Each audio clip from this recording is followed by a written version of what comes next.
Neck Deep are one of the most exciting bands in the new wave of pop punk, by far my favourite British pop punk band. So today we're going to go over and rank every single one of their albums. They've had some controversial albums in recent years, so it'd be very interesting to see where we place each one. But let's jump off the list straight away with your number 6. So my number 6, unfortunately for me, the worst Neck Deep album is Rain in July. A lot of people class this as more of an EP. It's quite a short album, which they did go on and remaster.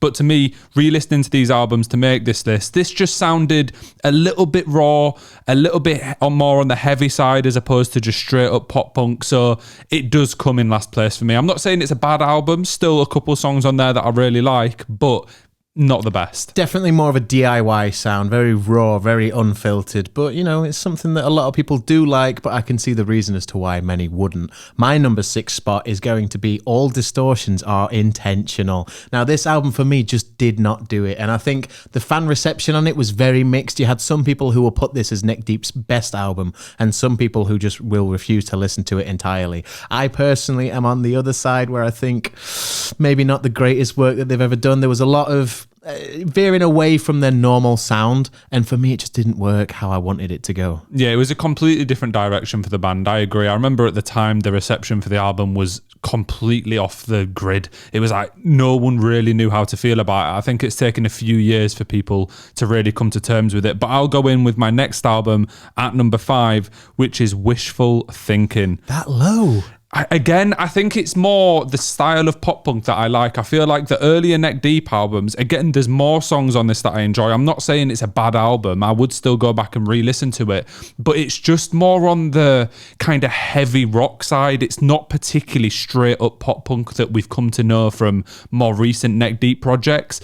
It's still great. I love it as an album, but it is, in my opinion, one of their worst. For me, I've ranked it quite higher because I quite like that heavier sound that they bring on that album, but I'll touch on it when I get there. My number 5 is Rain in July, which, again, kind of echoing what you said, it's got a raw, uncut DIY sound, but I do think this can't be classed as their worst because it was the formation of Neck Deep. It was the sound that kind of birthed their entire career, and I think without that EP/album, they wouldn't be what they were today. I think it worked nicely to open them up to the world. As a debut album, it's fantastic, and especially given it's really short, straight to the point, lets you know who they are. There's a Part of Me on there is still one of their biggest tracks. People absolutely love that, always singing their hearts out to it. Some good tunes on there, but I'll move on to my number 4.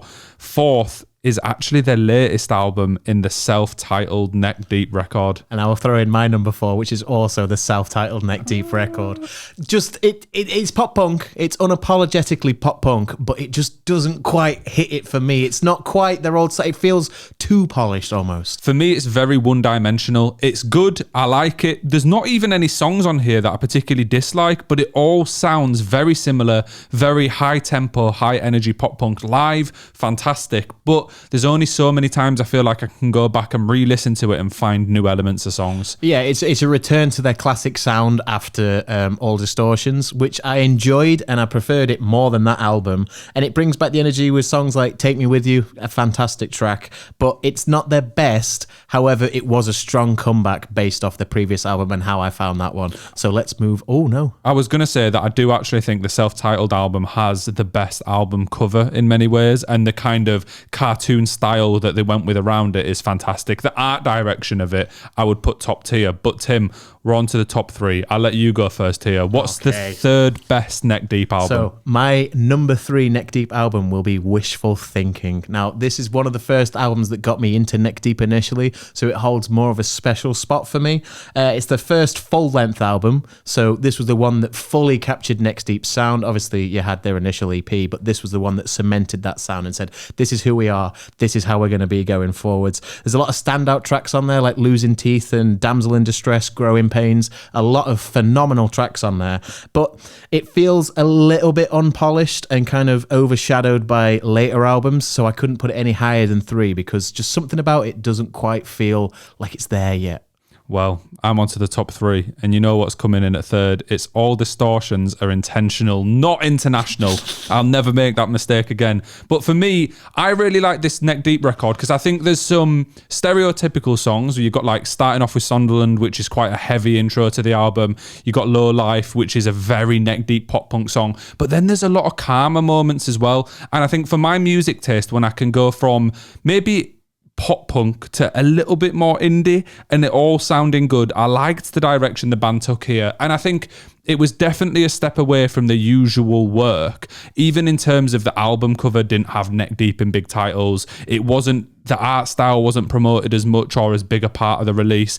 But I think I'm slightly biased with this one because it was a lockdown album.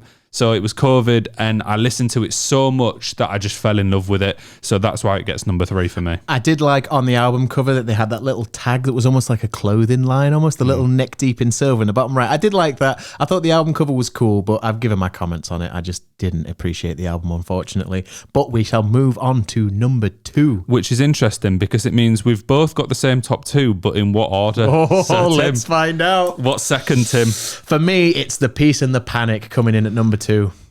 And that means that you did not put that at number 2. So for me, this is more of a it's more of an introspective album. It's a lot more emotional, and it tackles grief and anxiety, and there's a lot more topics that hit home for a lot of people, and features some of the best songwriting by far, which is In Bloom, Where Do We Go When We Go. All those tracks are just absolutely phenomenal. When you hear them live, it pops off. Everybody knows all the words, and it's less consistent in tone throughout the album, but I would say that it's a much stronger record than all of the others we mentioned so far. Well, I'll speak about the other one, which is going to be our number 1, because second for me is Life's Not Out to Get You.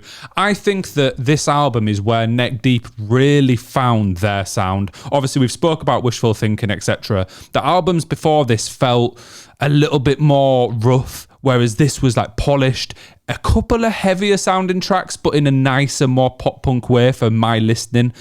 Just unreal from top to bottom. There's pretty much no moments of this album where I don't enjoy it, and it was so difficult picking what to put first and second here because I really like both. For me, weirdly, but I think my favourite song on this is Lime Street, which is just a song about a train station in Liverpool effectively, but I really like it for some reason. 12 songs, 36 minutes, real short, which all the Neck Deep albums are. Absolutely love it. So for me, number 1 is going to be Life's Not Out to Get You. So I'll talk about that now, which I couldn't put it any lower purely because it's got songs like December, Gold Steps, and Can't Kick Up the Roots, which are all just the biggest Neck Deep songs in my opinion. Absolutely fantastic. Amazing production, which was actually helped by the A Day to Remember frontman, Jeremy McKinnon. And yeah, just fantastic sound throughout. Very high energy. And I do think that December really propelled them to a new level because obviously they went on to do a remix of that or remake with Mark Hoppus as well, and then continued on to tour and support Blink-182. And that's really helped Neck Deep gain a proper global fan base where they're selling out tours in America and in the UK. But that Mark Hoppus feature and this album specifically is exactly why I say that I think that it's what propelled them. Yeah, this would be what would be classed as their breakthrough album, I think. This is really what put them on the map. And it's just packed with pop punk anthems from top to bottom. A phenomenal album. I could not put it any less than first. So what is your first, if we didn't know? Everyone knows. Remember to hit like and subscribe as well if you haven't already. We do a lot of videos on pop punk, on rock music, on rap music, on music as a whole. So hit the buttons. But number 1 for me is The Peace and the Panic. What an incredible album. For me, this doesn't have a single skip. Every single track is great. Similar to All Distortions, I think there's moments of calm in this, as there is in the latter 3 albums that we've discussed. But it's a good mixture. Again, it just tickles my fancy in every way possible. Love the art direction, incredible cover. And like you say, I think this album provides some of Neck Deep's best live songs. When you're going to see them live, you would love just a full Peace in the Panic set. Like if you could just have full Peace in the Panic and Life's Not Out to Get You, you would be.